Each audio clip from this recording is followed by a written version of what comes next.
paz seja com todos. Hoje nós vamos falar sobre a parábola dos dois fundamentos, encontrada nos evangelhos de Mateus capítulo 7 e Lucas capítulo 6. Já deixem o like para colaborar com a divulgação do vídeo e vamos para o estudo. A parábola dos dois fundamentos é encontrada nos evangelhos de Mateus e Lucas. Ela também é conhecida como a parábola dos dois construtores ou a parábola das duas casas. Façamos a leitura nos dois evangelhos sinóticos. Então vamos ler primeiramente Mateus 7, do 24 ao 27. Portanto, quem ouve essas minhas palavras e as pratica é como um homem prudente que construiu a sua casa sobre a rocha. Caiu a chuva, transbordaram os rios, sopraram os ventos e deram contra aquela casa, e ela não caiu, porque tinha seus alicerces na rocha. Mas quem ouve essas minhas palavras e não as pratica é como um insensato que construiu a sua casa sobre a areia. Caiu a chuva, transbordaram os rios, sopraram os ventos e deram contra aquela casa, e ela caiu, e foi grande a sua queda. Agora, no Evangelho de Lucas, capítulo 6, versos 47 a 49. Ela é bem parecida. Eu lhes mostrarei a que se compara aquele que vem a mim, ouve as minhas palavras e as pratica. É como um homem que, ao construir uma casa, cavou fundo e colocou os alicerces na rocha. Quando veio a inundação, a torrente deu contra aquela casa, mas não a conseguiu abalar, porque estava bem construída. Mas aquele que ouve as minhas palavras e não as pratica é como um homem que construiu uma casa sobre o chão sem alicerces. No momento em que a torrente deu contra aquela casa, ela caiu e a sua destruição foi completa. Agora vamos ao contexto histórico. Jesus utilizou esta parábola para concluir o Sermão da Montanha em Mateus 5 a 7 e o Sermão da Planície encontrado em Lucas 6. Em Mateus, o discurso de Jesus é feito em uma fase inicial do seu ministério, quando estava reunindo seus discípulos, mas ainda não havia escolhido os 12. O próprio discípulo Mateus foi escolhido posteriormente, como relatado no capítulo 9. Então, em Mateus 9:9, Jesus chama ele para segui-lo. O sermão de Lucas ocorre logo após essa escolha, conforme passagem que antecede a pregação. Lucas 6,16. Ao amanhecer, chamou seus discípulos e escolheu os 12, a quem também designou como apóstolos. Então ele conta a parábola em Lucas depois que ele já tinha escolhido os 12. Em Mateus, Jesus, vendo a multidão, sobe a um monte para ficar apenas com os discípulos, que também eram muitos, ou pelo menos se afastar de todo o povo, fazendo uma certa triagem. Isso nós podemos ver em Mateus 5, versos 1 e 2. Vendo as multidões, Jesus subiu ao monte e se assentou. Seus discípulos aproximaram-se dele e ele começou a ensiná-los, dizendo... Em Lucas, o mestre faz o contrário. Ao invés de subir, ele desce para pregar às multidões que o esperavam. Então isso nós podemos ver em Lucas 6, verso 17. Jesus desceu com eles e parou num lugar plano. Estavam ali muitos dos seus discípulos e imensa multidão procedente de toda a Judéia, de Jerusalém e do litoral de Tiro e de Sidom. Então, por isso que em Mateus nós temos o Sermão da Montanha, porque vendo as multidões, Jesus subiu ao monte e se assentou. Em Lucas nós temos o Sermão da Planície, porque Jesus desceu e parou em um lugar plano e ministrou para uma imensa multidão. As pequenas diferenças que podemos notar entre a descrição de Mateus e a de Lucas ocorre pela distinção dos destinatários. Mateus escreveu para os judeus que viviam em Israel, enquanto que Lucas escreveu para os gregos e helenos que viviam na Ásia Menor e na região do Mediterrâneo. Mas o significado da parábola dos dois fundamentos permanece o mesmo. Vamos agora para a sua explicação. Ao analisarmos as características das construções rurais dos dias de Jesus, podemos facilmente entender a ilustração que ele utilizou. As casas eram bem diferentes das construções que estamos habituados hoje em dia. As paredes não eram tão sólidas, ao contrário, eram feitas com uma mistura de barro endurecido, de modo que era comum que ladrões furassem as paredes para entrar nas casas. O telhado também era frágil, feito com uma mistura de terra e palha, podia tranquilamente ser aberto. Isso nós vemos naquela passagem de Marcos 2, versos 3 e 4, quando as pessoas abrem o telhado para levar o paralítico até Jesus. Então eles conseguem com uma certa facilidade entrar pelo telhado. Algumas pessoas preferiam construir suas casas bem longe do leito de um rio.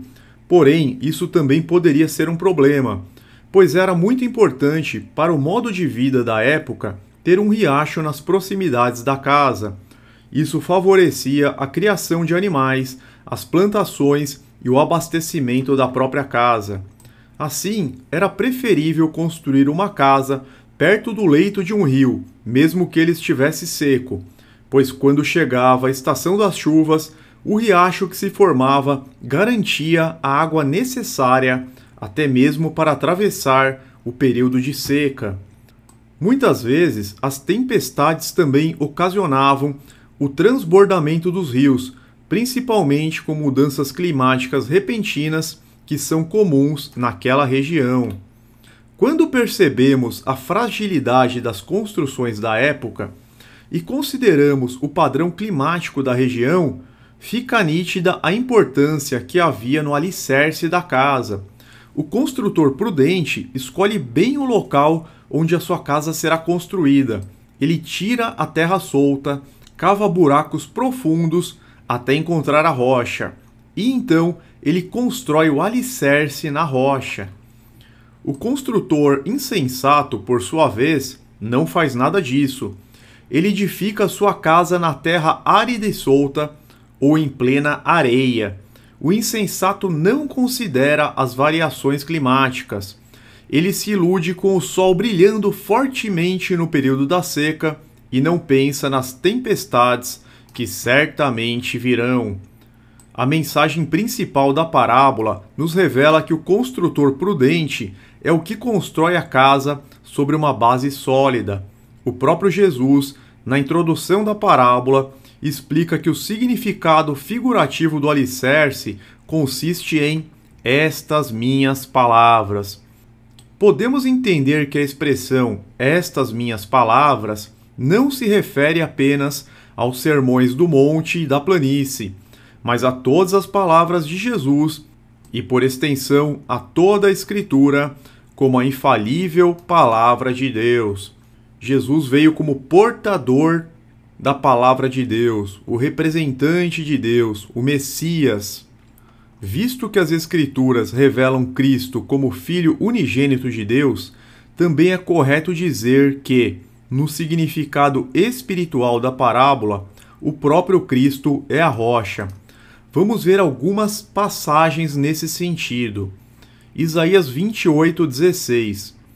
Por isso diz o soberano Senhor: eis que ponho em Sião uma pedra já experimentada, uma preciosa pedra angular para alicerce seguro. Aquele que confia jamais será abalado. 1 Pedro 2,6. Pois assim é dito na Escritura: eis que ponho em Sião uma pedra angular, escolhida e preciosa, e aquele que nela confia jamais será envergonhado. Podemos citar também 1 Coríntios 10,4. E beberam da mesma bebida espiritual, pois bebiam da rocha espiritual que os acompanhava, e essa rocha era Cristo. Jesus também deixa claro que praticar o Evangelho, ao invés de apenas ser um ouvinte, diferencia o prudente do insensato. O mesmo alerta vemos na carta do apóstolo Tiago. Esta carta aqui do apóstolo Tiago, ela não é lida nas igrejas, não é lida pelo sistema religioso. Então vamos ler aqui Tiago 1, versos 22 ao 25. Sejam praticantes da palavra, e não apenas ouvintes, enganando-se a si mesmos. Aquele que ouve a palavra, mas não a põe em prática, é semelhante a um homem que olha a sua face num espelho e depois de olhar para si mesmo, sai e logo esquece a sua aparência. Mas o homem que observa atentamente a lei perfeita, que traz a liberdade, e persevera na prática desta lei, não esquecendo o que ouviu, mas praticando-o, será feliz naquilo que fizer. Então ele fala claramente: sejam praticantes da palavra e não apenas ouvintes, enganando-se a si mesmos. Agora nós vamos para as lições da parábola. Todos nós estamos construindo. Todos os dias acrescentamos tijolos na nossa edificação. A estrutura da nossa vida vai sendo edificada em cada palavra, em cada pensamento, em cada desejo, atitude, obra e realização. Porém, alguns são prudentes, enquanto outros são insensatos. O insensato não coloca em prática a palavra, não obedece aos mandamentos de Deus, não toma diariamente a sua cruz, não nega a si mesmo em prol do reino, a razão pela qual a sua edificação certamente será destruída. Devemos ser praticantes e não apenas ouvintes do Evangelho. Muitas pessoas apenas ouvem a palavra de Deus e acham que isso já é o suficiente. Entretanto, o próprio Jesus adverte que é preciso praticá-la. O construtor prudente ouve as palavras de Jesus e entende que ele é o único fundamento seguro sobre o qual se deve construir. O apóstolo Paulo fala sobre este princípio. Vamos à leitura de 1 Coríntios, capítulo 3, versículos 10 e 11. Conforme a graça de Deus que me foi concedida, eu, como sábio construtor, lancei o alicerce, e outro está construindo sobre ele. Contudo, veja cada um como constrói, porque ninguém pode colocar outro alicerce além do que já está posto, que é Cristo Jesus. Mais uma lição. Só há dois tipos de construtores. Esta é uma lição muito importante. Geralmente, costumamos dividir as pessoas em várias classes, porém Jesus divide os homens apenas em duas: os prudentes e os insensatos, trigo e joio, bodes e ovelhas. Não há uma terceira opção. Ou pertencemos ao grupo dos tolos, ou ao grupo dos sábios. Ou somos ímpios, ou somos justos. Ou passamos pela porta larga, ou pela porta estreita. Não existe meio termo. A árvore produz bons ou maus frutos. Ou somos limpos ou imundos. Mateus 12:30. Quem não é comigo é contra mim, e quem comigo não ajunta, espalha. Então nós não podemos ficar em cima do muro, porque não existe muro. Não existe o isento. Não existe o morno. O morno ele será vomitado. Mais uma lição. As diferenças aparecem nas tempestades. Enquanto a chuva não cai, o vento não sopra forte e a correnteza não vem de encontro às casas, ambas parecem idênticas. Enquanto o sol está brilhando, o trabalho do construtor insensato parece ser tão bom quanto o trabalho do construtor prudente. Às vezes as semelhanças superficiais impressionam. Mas um dia os céus se escurecem, as tempestades acontecem, as chuvas transbordam os rios e as duas casas são postas à prova. Nesse momento as semelhanças desmoronam junto com a insensatez do construtor que não fez a sua edificação sobre a rocha. Outra lição importantíssima. Os méritos são de Cristo, mas não podemos ser negligentes. É fácil perceber que ambos os construtores utilizam o mesmo material para levantar as paredes e fazer o telhado. Elas eram idênticas superficialmente. Mas perceba que não foi a construção em si que manteve uma casa de pé, enquanto a outra desmoronava. O segredo estava no fundamento, no alicerce sobre a rocha. Um princípio claro desta parábola é que o fundamento da bem-aventurança eterna do homem não está no próprio homem, e sim em Cristo e suas palavras. O ímpio confia em sua própria capacidade e acha que isso o livrará. O prudente entende que nenhuma de suas realizações poderá livrá-lo do juízo vindouro, mesmo que ele seja um exímio construtor. Diante das provações que vêm sobre o justo e sobre o injusto, a capacidade humana é tão transitória quanto a areia. Apenas a rocha poderá manter sua casa de pé. Apenas os méritos de Cristo poderão satisfazer a justiça de Deus no grande dia do juízo. Contudo, o próprio Cristo nos disse que devemos ser dignos dele.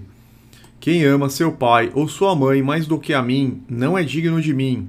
Quem ama seu filho ou sua filha mais do que a mim, não é digno de mim. E quem não toma sua cruz e não me segue, não é digno de mim. Mateus 10, versículos 37 e 38. Então ele fala aqui que quem não toma a sua cruz e não o segue, não é digno dele. O mestre disse ainda para nos esforçarmos para entrar pela porta estreita. Lucas 13, 24. Esforcem-se para entrar pela porta estreita, porque eu lhes digo que muitos tentarão entrar e não conseguirão. Então não são minhas palavras, são as palavras do próprio Senhor Jesus. Judas, irmão de Tiago, alerta que não podemos transformar a graça de Deus em libertinagem, pois certos homens, cuja condenação já estava sentenciada há muito tempo, infiltraram-se dissimuladamente no meio de vocês.